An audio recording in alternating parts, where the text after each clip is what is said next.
The Changemaker Leader podcast and membership is for leaders to discover their leadership DNA and build their brand from the inside and out, surrounded by supportive community. I'm Lee Mitchell, your host and the founder of the Changemaker Leader movement. I am your brand strategist, helping you on your journey to impact more lives. Hello. Welcome, Dr. Jim. So I'm so thrilled and honored to have my mentor, Dr. Jim, who will be giving a overview on his career, how he came to be in his industry and what he learned along the way, and some really important advice around go-to-market strategy. So without further ado, I welcome Dr. Jim. Let's all give him a round of applause. All right.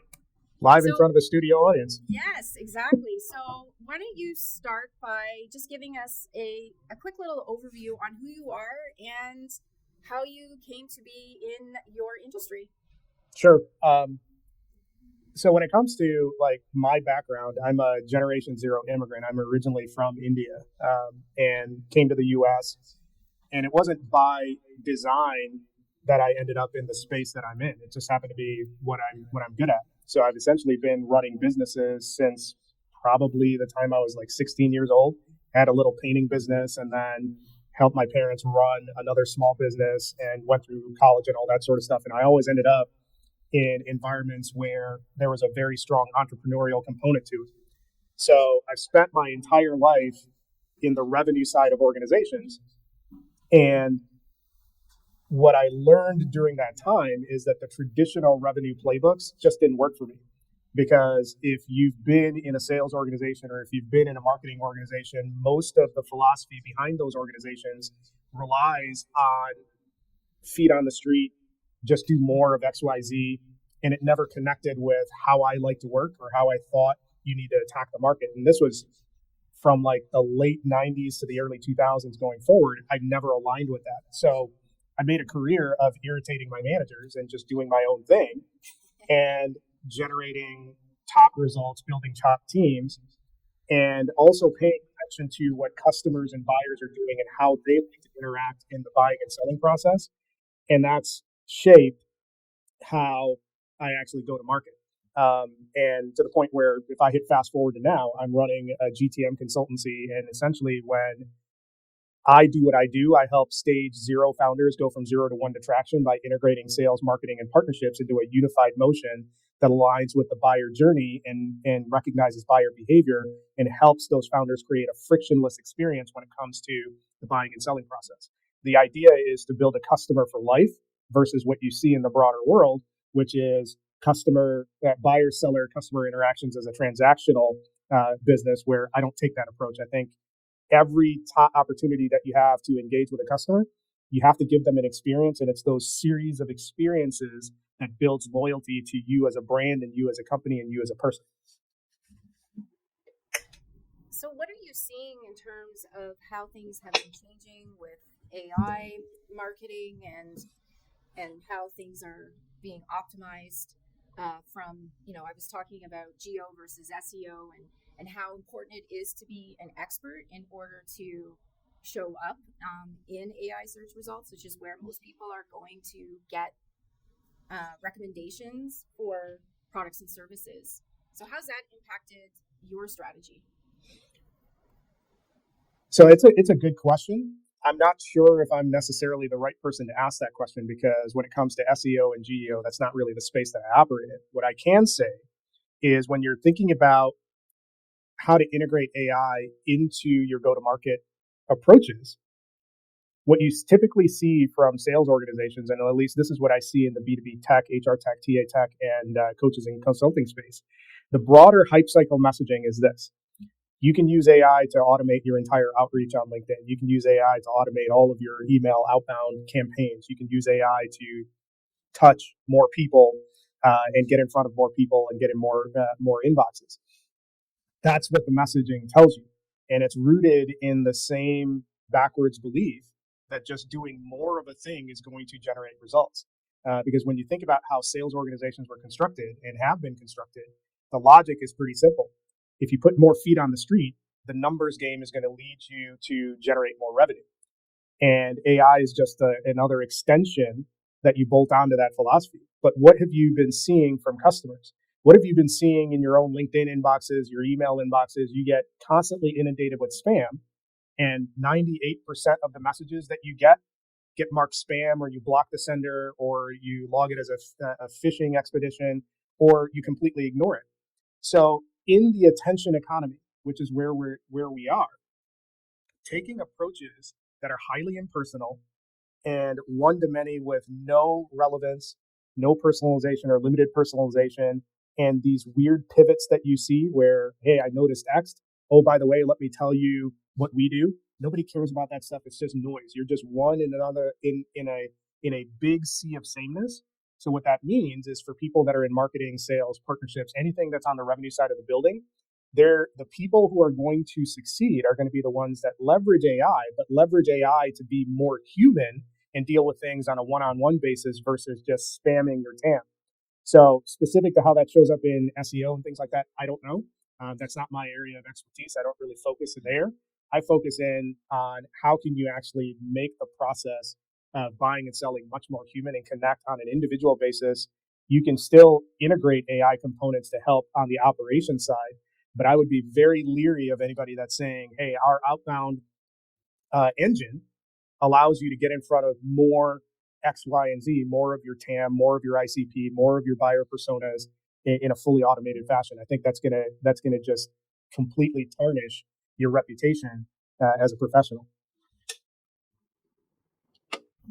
Yeah, absolutely. And what we do know about GEO is that it's you're going to do better with results when you're leading with knowledge first, right? So the content that helps people solve the problem, oftentimes before they even know that they have that problem.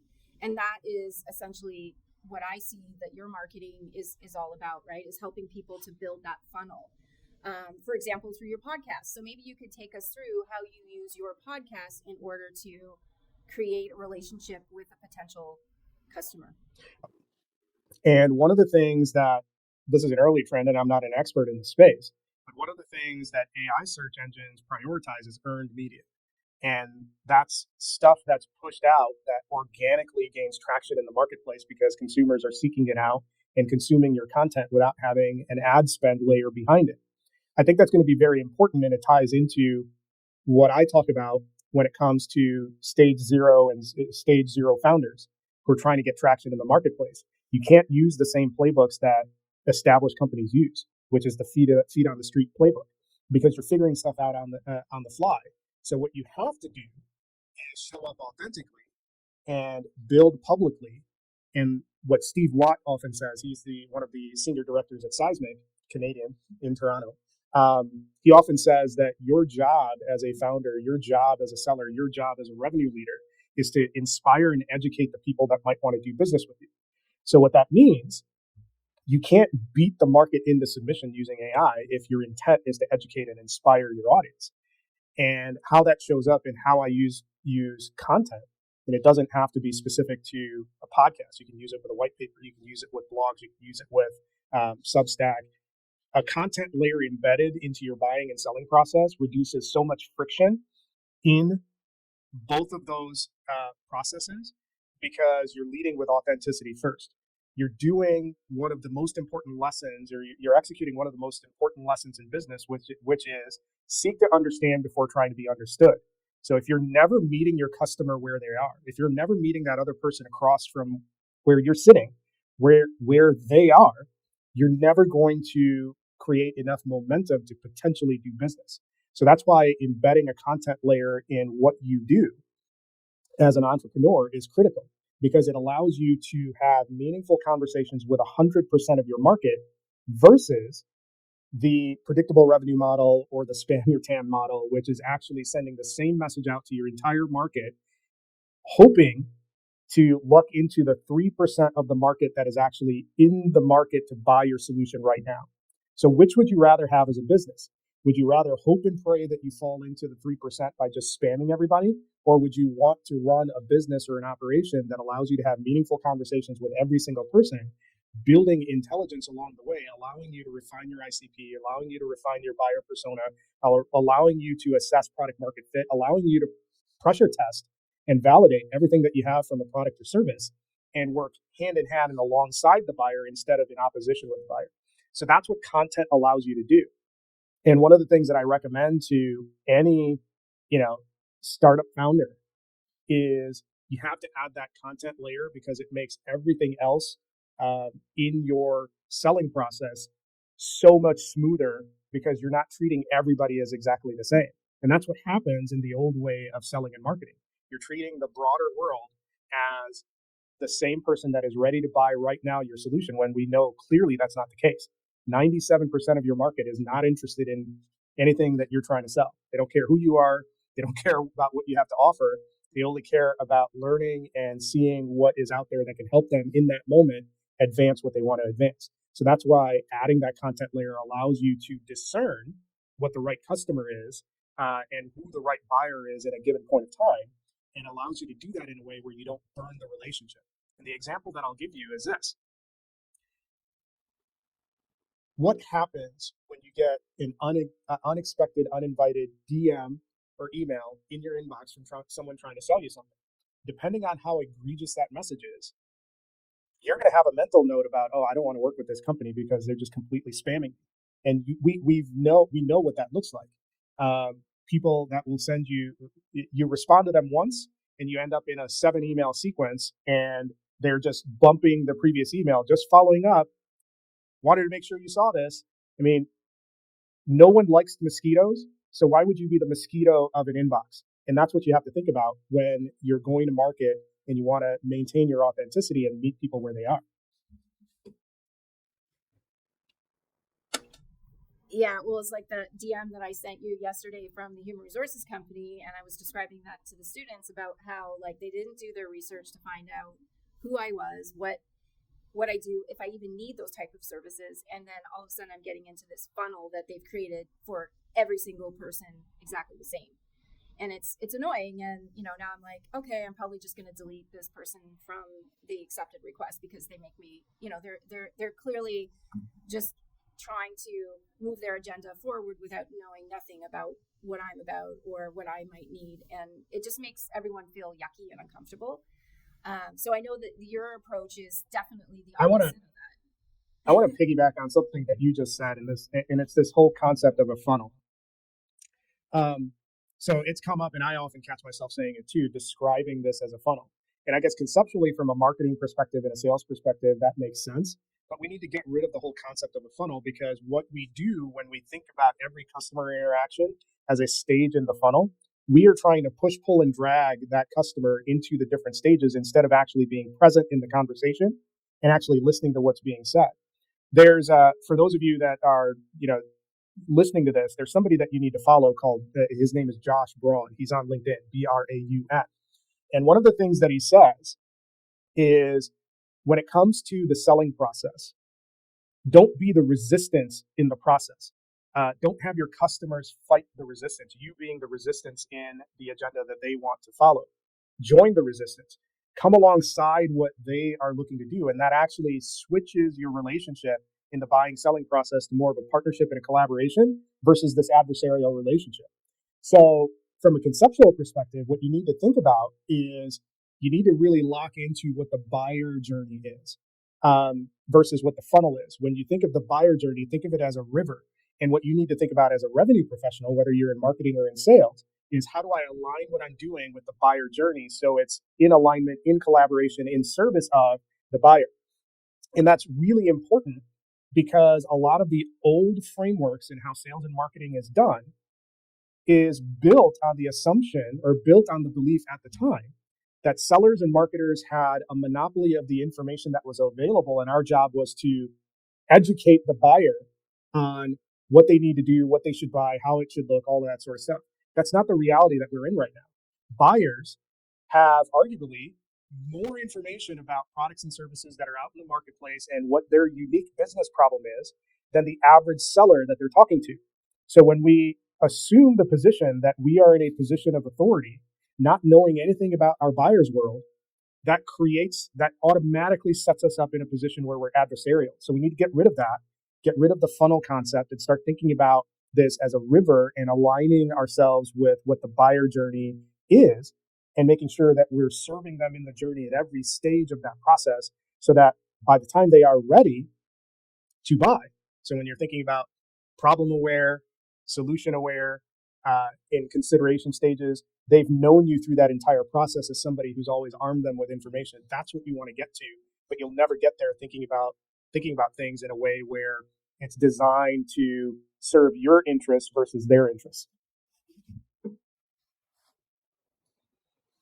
Yeah, there used to be that whole, seller beware, buyer beware, seller beware, and we were definitely in a buyer beware process, especially prior to social media and online reviews.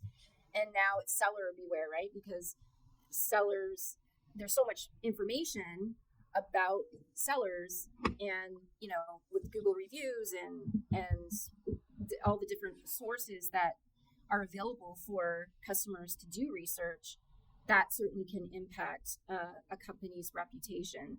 So how do you protect your reputation and still, drive your revenue?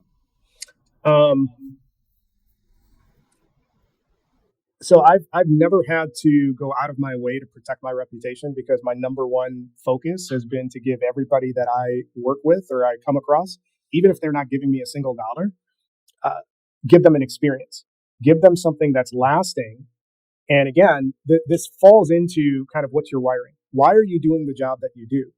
And the people who are in it to purely just make a boatload of money, how they show up in the marketplace. Generally, it's going to be very transactional. I mean, I'm in it to make a boatload of money too, but that's not the number one driver of how I'm wired on anything. Money is a byproduct of doing the right thing over and over again and serving the people who are under you, serving your customers. So you need to have that servant mentality and meet the expectation without being a jerk. So, like, I think in general, when you're thinking about how should I do this, how should I pull this off, don't be a jerk. Like, everybody, if you have to ask yourself the question, hey, is what I'm doing bad, or am I being a jerk? You probably are. So don't do that, and that will always steer you the right way. Unless you're a sociopath or narcissist, where you don't have that sort of filter. But most people aren't in that space. So you can use that as a frame. So your objective or your motive, your wiring should be, first and foremost, how can I serve this person that's across from me? And the way you can do that is by giving them an experience and sharing openly what you have between your heads to help them solve that particular problem. And eventually, by doing that over time, you never have to worry about your reputation getting damaged, because people are going to be your evangelists in the marketplace. The people that you share openly with, even when you don't have anything to gain out of it, are going to be the ones that are going to be talking about you to their friends when you're not around. So that's how you never have to worry about your reputation being tarnished. And then people screw up. So if it's a screw up and it's on you, own it and collaborate with the person that you harmed to figure out what's the right solution for this, and then do the thing. It's not that difficult, but people make it that difficult because they're opening with a transactional mindset versus a customer for life mindset. I love that. So one of the things that our students have to do is they have to interview a business leader about their people skills, how they lead people. So what advice would you give? And I think you've already sort of alluded to that, is like, act ethically, have a servant mindset. What other leadership advice would you give to our community? I mean, if you want to be a good leader, you should listen 3 or 4 times more than you talk. And I think that's cliche, but like from a practical sense, especially if you're a new leader, one of the biggest pitfalls that new leaders run into is that they became a leader because they were a high performing individual. And as a high performing individual, you have all of those performance metrics that earns you the seat at that next table. And the mistake that happens over and over again is that in that first time leadership role, you have to flip your mindset from an individual contributor. You have to turn that off. Your job isn't to create a team of people that do things the way that they do. Your job is to unlock what's great in the people around you and help them play to their strengths, because my strengths aren't going to be the same as yours. And as a first time manager, your strengths, it's going to be rarely manifested around the team in front of you. So what that means is to pull that off successfully, you need to listen more, you need to ask a lot more questions, and you really need to take the time to understand what are the strengths of each individual that I'm sitting across from, and how do I put them in a position to be successful. That's how you become a great leader. It's not about being the smartest. It's not about being the top performer. It's not about just bending everyone to your vision of what good looks like. That'll work to an extent, but people will hate you, and you will start noticing that you're going to start losing people on a regular basis. And that should be an indicator. It's not that indicates that it's a you problem, not a them problem. I love that. That's so wise. So we talk about in our today's class about mission, vision, and values. And one of the things that the students have to do is to get a better understanding of their own values, right? So that they can have a win-win match with the people that they decide they want to do business with. So can you tell us a little bit about what drives your values and maybe your top 3 core values that you make decisions by? That's a good question. I don't know if I've actually taken. So this is what's funny. I'm a big mission, vision, values guy. I will only work with organizations that have values alignment with what I care about. So, for example, in my consultancy, I'm only interested in doing business with people, with founders who are part of an underrepresented community, women-led organizations, minority-led organizations. Certainly, if any not-for-profits have a strong justice component in what they're doing, I want to work for those organizations. And I guess when I think about who I want to do business with, and this is really important, I'm not an Apple person. Like, I don't own a single Apple product, but there's one philosophy that Steve Jobs had that I think everybody is well served in listening to, is that we can't be all things to all people. So what you have to do as an effective, my opinion, what you have to do as an effective business leader or an entrepreneur is ask yourself the question, who do we want to be? And focus on the people that get you and super serve them. So this is how that shows up. One of the things that you can look at in the tech space, and there's a lot of examples of this, but you can draw a straight line from the time that Google got rid of "don't be evil" from their mission statement or their core values. They got rid of that, and then take a look at how they actually started driving their research, deploying their technology, what they invested in a lot of surveillance state-oriented things. And the line of demarcation is when they got rid of the "don't be evil" part of their mission statement. So when you look at who you want to do business with, you don't have to be all things to all people. State out loud what you stand for, and do business with the people who are aligned with what you stand for as an individual. So for me, you would never, and I say this stuff out loud, and it's probably cost me opportunities. You will never see me doing business with a right-wing aligned organization. So if you're in the business of exterminating people, and I'm from the US, so there's a whole, you know the craziness that's happening here. I am not going to be aligned with any person or any company that is in the business of carrying out ethnic cleansing or doing anything that is adjacent to that sort of activity. You have to say that stuff out loud and attract the people who are going to be your biggest evangelists. And if you want to create an ecosystem of rabid evangelists for you and your company, you have to stand for something and be bold about it. And, we're seeing examples all over the world, and especially in the US, of what corporate cowardice looks like. I think each of us as an individual recognizes and doesn't like when corporations don't stand for something. So don't be that. You might have other business folks say you don't want to alienate your marketplace, half of your customer base. I sure as hell do, because I don't want to be enabling and collaborating with people that are in the business of extermination of certain segments of the population. So sue me if that's controversial, but that's kind of where I'm at. I love that you said that. And I mean, one of the things that I really value about our mentorship relationship is that you you have said very clearly, I don't chase. You lead with your values, and ethics is a big part of that. And to the point where you're not on any Facebook, Instagram. I can't even get you on WhatsApp, which I really admire. Uh, but on the flip side, you're invested heavily in communicating and building a relationship with your LinkedIn community as well as YouTube. So can you tell us a little bit about why you're on YouTube and what you're trying to accomplish with that? So so that's an interesting use case that you mentioned. So for those of you in the audience, the reason why I got off of all meta platforms is because many of the problems that we see in the U.S. and and actually around the world with the rise of far right authoritarian regimes, you can draw the origin point to Cambridge Analytica, which is the social engineering campaign that Facebook ran during the first Trump administration or in the first Trump race to manipulate algorithms and public opinion to sway small segments of voters into voting for Trump. That was the template that was used across a lot of Europe to usher in more of these right-wing authoritarian regimes.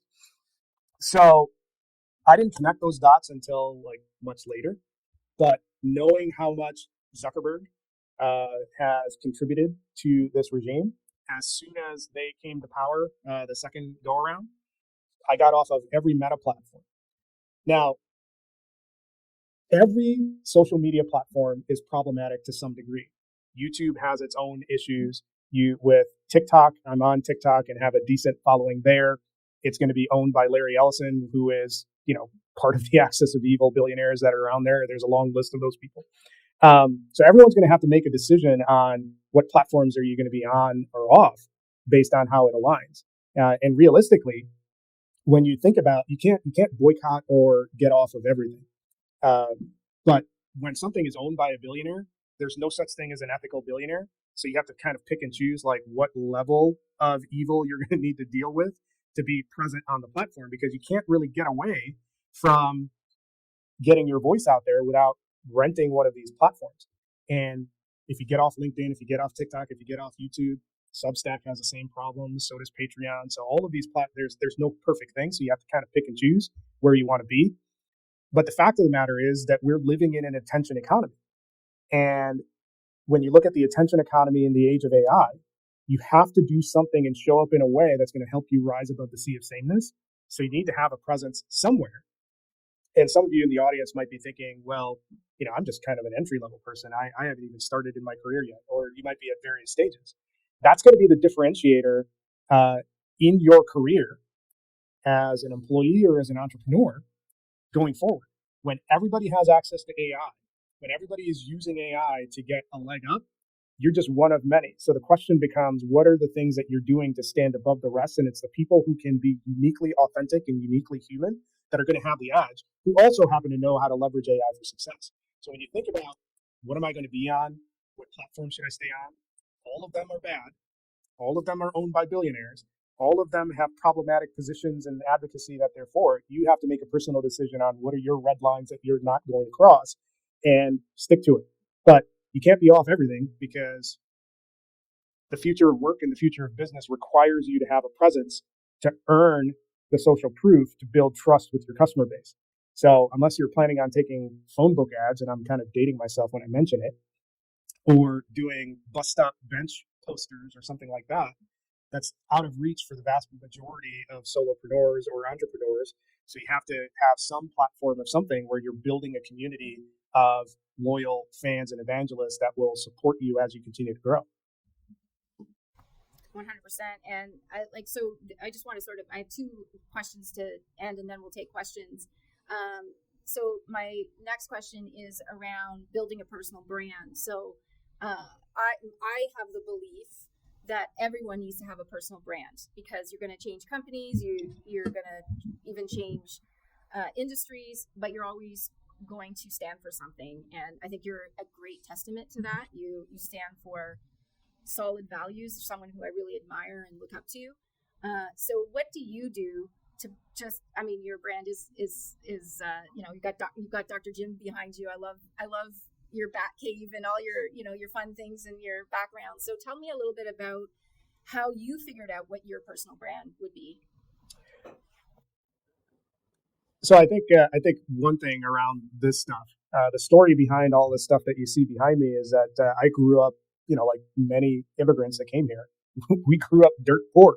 So a lot of the stuff that you see behind me, I couldn't afford as a kid. So when I got old enough to afford the stuff, I was like, yeah, I'm going to go buy that stuff. So that's what you see. And just like, most men, I suppose, we're perpetually 10 years old. So there's that aspect of it too. When you think about, I sort of cringe whenever people talk about personal brand, because I never thought I would be like one of those people that's always talking about your personal brand and all that stuff. But you're right. It's absolutely essential that every single person has one. And you need to look at it as something that is constantly evolving. It's not something that's static. And one of the things that I'll point out is I never went hardcore into creating content until probably a year and a half before the pandemic. I was always doing content related stuff in a go-to-market perspective, but it was never public facing. It was always like one-to-one, small community facing. But the reason why it's important is because you carry that with you. People are going to, one of your jobs, one of the critical outcomes that you need to drive as a professional, regardless of what function that you're in, is that you need to build rapport, trust, and credibility in everyone that you meet. And what building your own brand allows you to do is to do that before you ever meet somebody. There are people that I talk to first conversations because they've been following my stuff on various platforms. They're like, I already feel like I know you. That's what you want. And that's why it's necessary. So for you to be successful, building that rapport, trust, and credibility early on in that relationship, before you ever meet, is going to be absolutely critical for people to vet you out before they decide, hey, maybe I should have a conversation with this person. So that's where building a professional brand comes in. And when I look at kind of the spaces that I've operated in, I kind of use the Shrek line. I'm kind of like an onion. I have a lot of layers. I've always been in HR tech. I've always been in TA tech. I've always been in the coaching adjacent space. But the customers that I'm typically dealing with are the HR buyer. So when you look at my entire background from an education perspective, the things that I talk about, my doctorate is in organizational leadership with a focus on employee retention and turnover.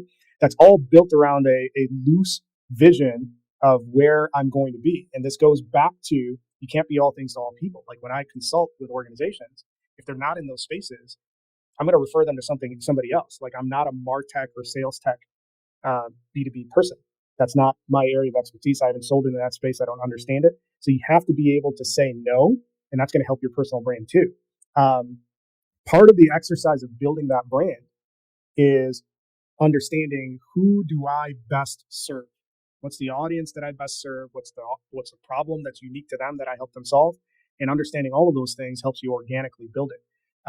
The TLDR version of all of that is, if you're not already building whatever that brand looks like, if you're not already like practicing those things, you need to start, because that's going to be a differentiator once you hit the market in whatever way, shape, or form.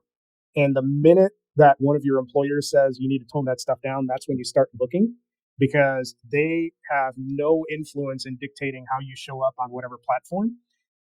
Obviously, again, refer to my earlier statement, don't be a jerk, and then you won't run into those problems. But if you're working for an employer who found you because you have a brand, and then they're kind of stepping on you because you're utilizing your brand, that's a problem. So this is probably one of the few things that's inexpensive to build, and you own it forever. And it's going to pay off in the short run and the long run. So you'd be silly not to do it. 100%. So my last question is, how do you balance your professional life with having a family, and how do you stay healthy? So your question about balance is interesting. And I'm not one to ever volunteer that Jeff Bezos might be onto something. He's another lizard-looking tech billionaire that you shouldn't be paying attention to. But there's one thing that he mentioned that I think we should all pay attention to, and that's the idea that balance isn't the right term that you need to be thinking about. It's integration. So I don't think in terms of work-life balance. I think in terms of work-life integration.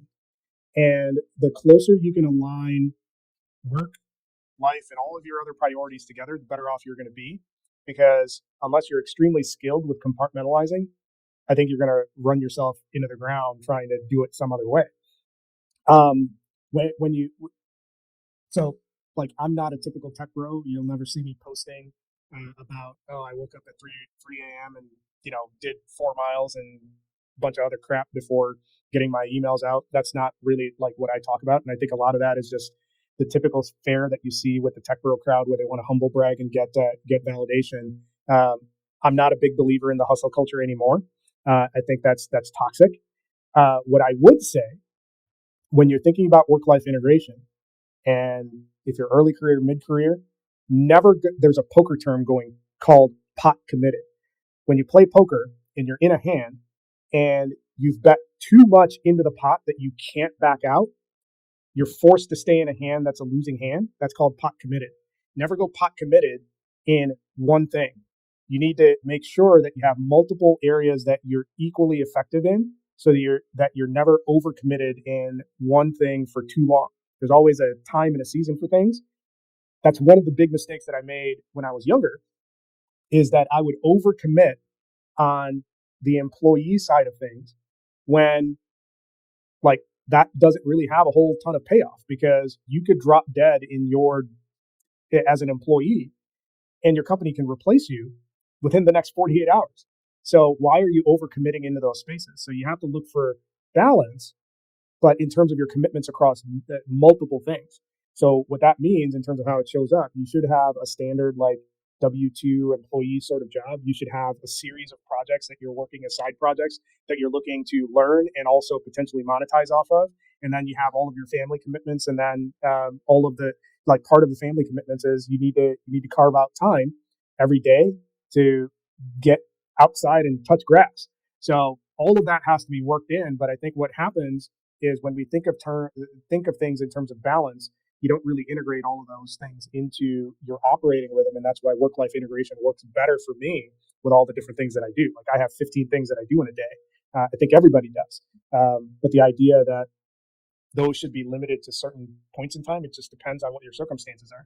There are going to be times where you need to be more family focused. There are going to be times where you need to be more work focused. You just can't make the work focus dominate everything else. That's a mistake. Yeah, actually, I started doing the leadership retreats this in 2025 based off of that whole concept of integration and wanting to build the job that I actually would do even if I wasn't being paid. Yep. Because to me that I want to live my life really intentionally, especially for the second half because I'm getting older. So that I thought was really amazing advice, Dr. Jim. Thank you so much for all of this advice. And so now what we're going to do is pause the recording and take questions from our audience. Just a second. Ask me anything. All right.